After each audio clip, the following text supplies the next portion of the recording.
Hi, I'm Patrick, and although I don't have a garage, I'm calling this Garage Wonders, and what I'm here to do today is to talk about things you should consider if you change your own oil or if you're thinking about it.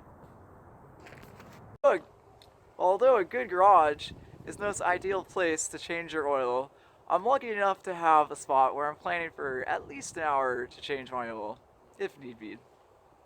A good spot if you have to change your oils outdoors is something that's going to have a piece of plywood or at least cardboard down in case if you have an oil mishap, and also somewhere where no one's going to bother you while you change your oil. Perhaps a friend or family member that could allow you to do it there. Another thing to consider is the wind. You don't want dust or anything like that being kicked up while you change your oil. So today there's kind of a little bit of wind, so I've decided I'm not going to change my oil. But what I am going to do is to prepare the oil that I'm putting in my car. What I have right here are basically a few products that I'm happy with and I'd never have problems with. And most of them are from O'Reilly's, and the main reason for that is because it's the closest auto parts store. And when it comes to things like changing your oils to reduce the wear and tear on your vehicle, a few extra miles to the further auto parts store and back can add up. So first off, we have the O'Reilly's high mileage 5W30, and although I actually haven't tried this out yet, I'm gonna put it in my car and the oil change after this upcoming oil change. Now I've kind of looked at it a little bit, and one of the beneficial things that it's doing, if you have a higher mileage car, is that it's kind of swelling certain elements in the car, such as the bearing seals, and what's that, just a little bit more than it typically does on a newer car. And what that's going to do is it's going to give those parts a better fit and also help prevent any sort of oil seepage. Now, one thing I know for sure is that you wouldn't want to use this on a newer vehicle. So if you don't have a high mileage vehicle, you're not going to want to use this. So what I have right here is the regular O'Reilly's oil that I've been using. My car takes 3.5 quarts of oil, so it works out perfect with the 5 liters. I got a little bit extra, and I gotta add a decent amount of oil to my car. Probably a little less than a quart every 1,000 miles, which is not too great. But the previous owner really failed at doing proper oil changes. So now the thing kind of burns off just a little bit of oil. I mean, I still pass smog with flying colors, but I'm not necessarily gonna put a nicer oil into this. Because it's kind of going through it at a decent rate. But anyways, the 5W30, my car can take the 10W30 as well, but the 5W is kind of a little bit thinner, which is better for wintertime. And now, going back to the previous owner, it was so bad when I got the car that the oil had started to sludge. And I had to take the oil pan off and with a toothbrush just clean the inside of the car. And actually, we'll get this a little bit more later, but run this multiple times through the car to get all that sludge out. If you get a little bit of sludge, it's like a snowball effect, and we'll just keep on making more sludge.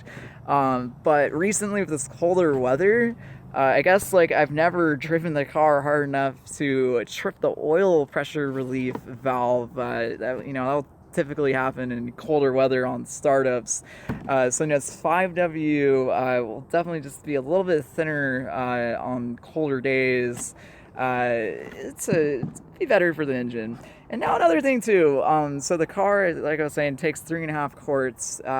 But you may want to ask some other people about this. I'm only gonna put 3 quarts into this. And the reason for that is because if there's less oil, it's gonna take less time for the oil to get to its operating temperature.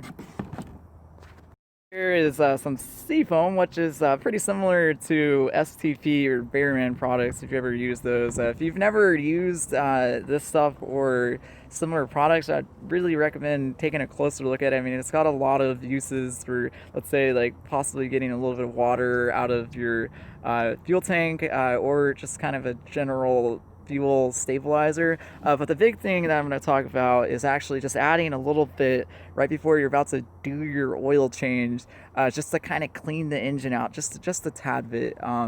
May not necessarily be necessary if you know your engine interior is already clean, but I think pretty much any oil is going to just leave behind like a little bit of residue, and you can just put a little bit, maybe a shot or two, glass full amount, into your oil, and then within probably not necessarily more than 100 miles, change it. I'd read the directions just to make sure before you do something. That's kind of like a little bit more technical. But actually, going back to the sludge problem and the pressure relief valve not having ever tripped it, or not have ever gotten so much high pressure from my oil pump that it was having to relieve the pressure. Lately with this colder weather, that's kind of been a problem. And to try to troubleshoot the problem, I kind of just did a bunch of things. Like, first thing, obviously, just change the oil. So, I changed the oil only after 200 miles trying to troubleshoot this.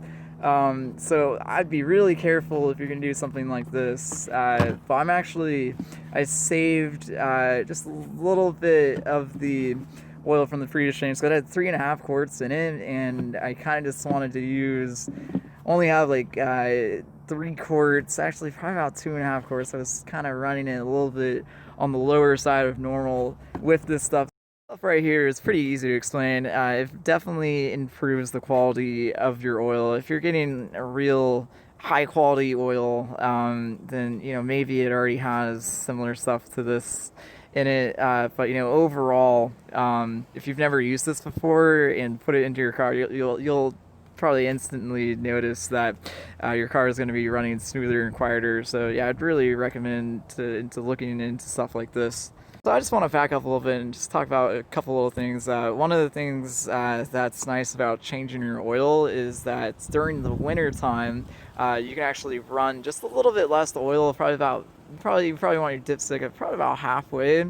And if you're paying attention and keep it there at halfway, it can help the oil get to its operating temperature a little bit faster. So it's going to reduce wear and tear on cold startups.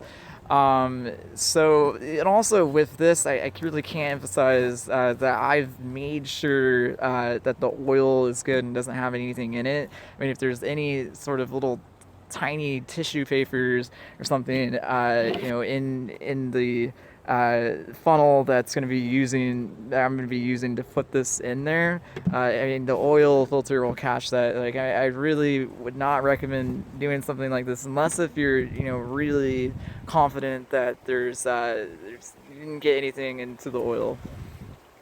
To wrap up this video, but there's just a few more things. I'm not going to do this on film because I just really want to focus on pouring this, making sure no dust gets into this. Only has 200 miles oil on it that I'm trying to save a little bit of money, so maybe I can get a nice drink or whatever it may be. I'm trying to reuse that, so I'm just going to put it into this 2.5 quarts and then use that for this next oil change. But here's maybe a couple little things, if you're still following, this will probably be something smart to do. It's just to check the inside of the oil filter, just in case I'm sure they've never had a manufacturing defect, but even if you're getting the highest quality oil filter, it doesn't hurt just to look in it real quick and just make sure there's nothing in it that would feed directly into your engine. So like I said, I really would not recommend trying to save money by trying to recycle oil that had been used to test something else out on the car.